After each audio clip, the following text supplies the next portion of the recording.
हाँ, मुझे ननद की इज्जत करनी नहीं आती। एक दिल छू लेने वाली कहानी। कुमकुम की शादी एक संपन्न परिवार में हुई थी, जहाँ किसी चीज़ की कोई कमी नहीं थी।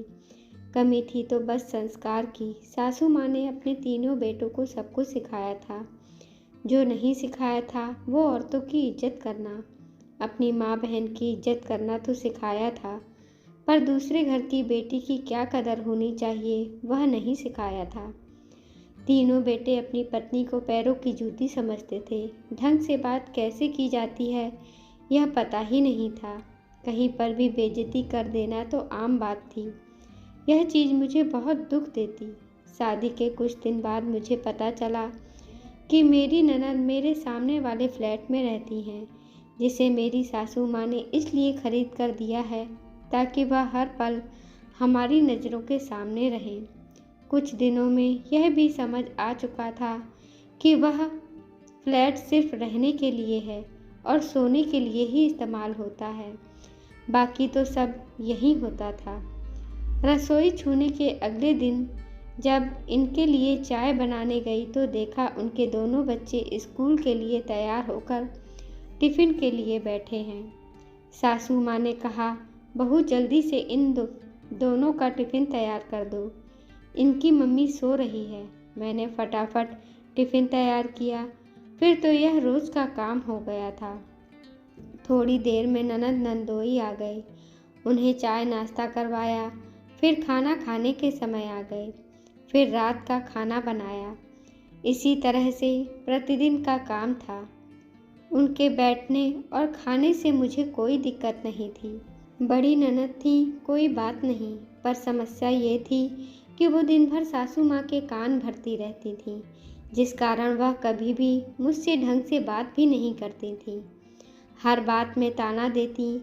काम के लिए कभी काम वाली की रखने की बात होती थी तो अक्सर यही कहती, 4 लोगों का तो काम है, काम वाली की क्या ज़रूरत है। जहाँ तक मेरी बेटी का सवाल है, उसका तो खाना कभी कभी ही इसे बनाना पड़ता है। मैं अपने ज़माने में 25 लोगों का खाना रोज़ बनाती।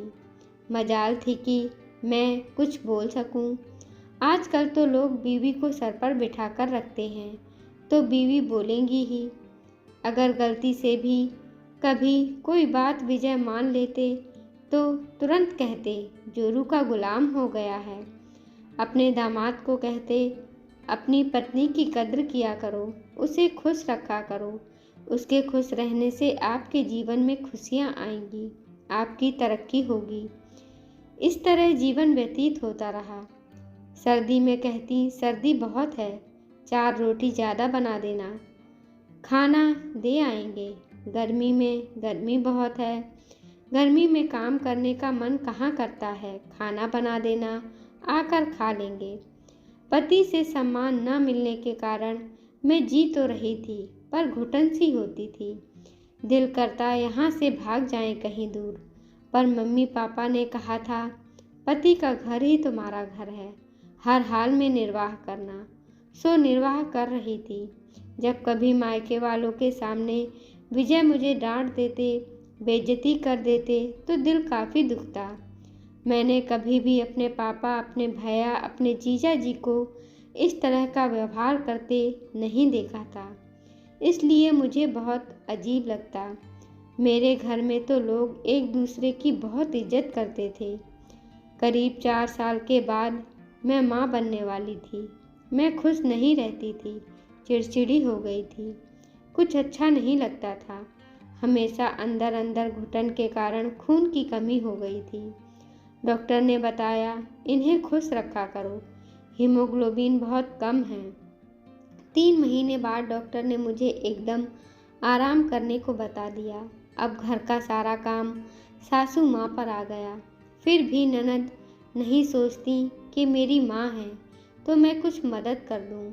जब एक दिन सासू माँ ने कहा कि मैं काम वाली रख लेती हूँ और तू खाना बना दिया करना, मुझसे अब नहीं होता। इस पर वह गुस्से में बोली, ऐसा मेरा बुरा दिन नहीं आ गया है कि मैं मायके में नौकरानी का काम करूं, भाभी की नौकरानी बनूं।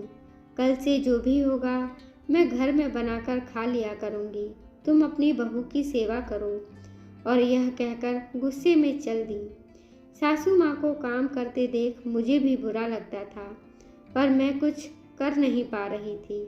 जब भी कुछ सासू माँ या बहन के लिए मैं बोलती तो कहते वह बड़ी बहन है, और बड़ी बहन और माँ तो भगवान का रूप होती हैं। उनके लिए कोई शिकायत मुझसे कभी नहीं करना। वह मेरी माँ है, वह कभी गलत नहीं हो सकती। इसके बाद वह एक दिन भी घर नहीं आई। मैंने बच्चे को जन्म दिया, वह अस्पताल में भी उसे देखने नहीं आई। बच्ची को लेकर जब मैं घर आ गई तब भी वह देखने नहीं आई। करीब 40 दिन के बाद बच्चे का नामकरण किया गया तो सासू माँ ने कहा वह बड़ी हैं, जाकर ननद से माफ़ी मांगकर उसे मनाकर ले आओ। मैंने कहा किस बात की माफ़ी मांगूं मैंने तो कुछ कहा ही नहीं था। इस पर पतिदेव बोले मम्मी ने तुम्हारे कारण ही तो काम करने के लिए कहा था। अगर तुम अपना ध्यान रखती तो बेड रेस्ट डॉक्टर कहता ही नहीं, यह सब होता ही नहीं। सारे फसाद की जड़ तुम हो। अब चुपचाप चलो और दीदी को मनाकर घर ले आते हैं। मैंने भी सोचा कुछ बोलने से यहाँ पर फ़ायदा तो है ही नहीं, चलो चलती हूँ, माफ़ी मांग देती हूँ। दीदी घर चलिए, जो हुआ उसे भूल जाइए और हमें माफ़ कर दीजिए। इतना कहते ही वह मुस्कुराई। मुझे ऐसा लग रहा था जैसे वह कह रही हूँ मैं जीत गई। इसके बाद सबको पता था कि अब मैं घर का काम करने के लिए तैयार हो गई हूँ, तो उनका आना जाना फिर से पहले जैसा शुरू हो गया था। एक दिन जब बेटी की वैक्सीनेशन करवाकर घर लौटी तो पता चला मेरी बड़ी ननद सासू माँ से कह रही थी आजकल कुमकुम का व्यवहार बदला बदला सा लगता है, विजय के डर से कुछ नहीं बोलती है। पर मुझे ऐसा लगता है अब तुम ही बताओ माँ, मैं अगर खाती हूँ तो अपने माँ बाप का, अपने भाई का, उसके बाप का तो नहीं खाती। फिर वह ऐसा क्यों करती है जैसे मुझ पर बहुत बड़ा एहसान कर रही हो। बड़ी ननद जैसी इज्जत भी नहीं देती। इतना कहते ही मैं घर में प्रवेश किया। तभी मैंने कहा मुझे कहना तो नहीं चाहिए, दीदी पर कह रही हूँ। ननद जैसी इज्जत आपको कैसे दूँ? आप ननद तो रही नहीं, पड़ोसन बन गई हैं, फ़र्क तो पड़ेगा ही। जहाँ तक खाना खाने की बात है, सही कहा आपने, आप अपने बाप भाई का ही खाती हैं, मेरा नहीं। पर वह मेरे भी पति हैं और मेरे भी ससुर हैं। जिस समय मुझे आपकी ज़रूरत थी आपने उस समय ध्यान नहीं दिया। बिना वजह गुस्सा होकर अपने घर बैठ गई ताकि आपको यहाँ कोई काम ना करना पड़े। उससे मेरी नज़रों में आपकी इज्जत कम हो गई। अगर उस समय आप उस घर को थाम लेती तो ऐसा महसूस होता कि हम सबकी बड़ी बहन हमारे पास हैं, जो हमारी हर पल मदद करेंगी, हमारा साथ देंगी।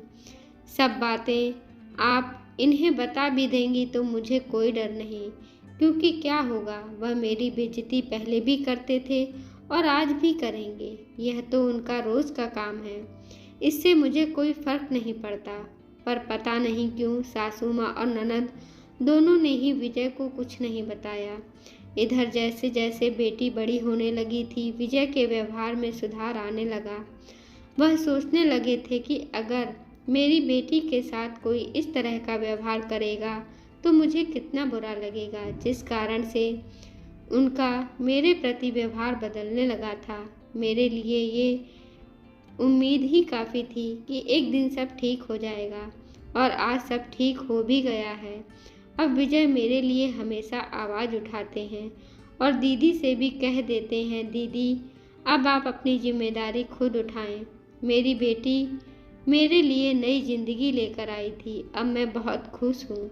दोस्तों, क्या ननद को अपनी भाभी के साथ ऐसा व्यवहार करना चाहिए था या नहीं? अपना उत्तर कमेंट बॉक्स में अवश्य दीजिए।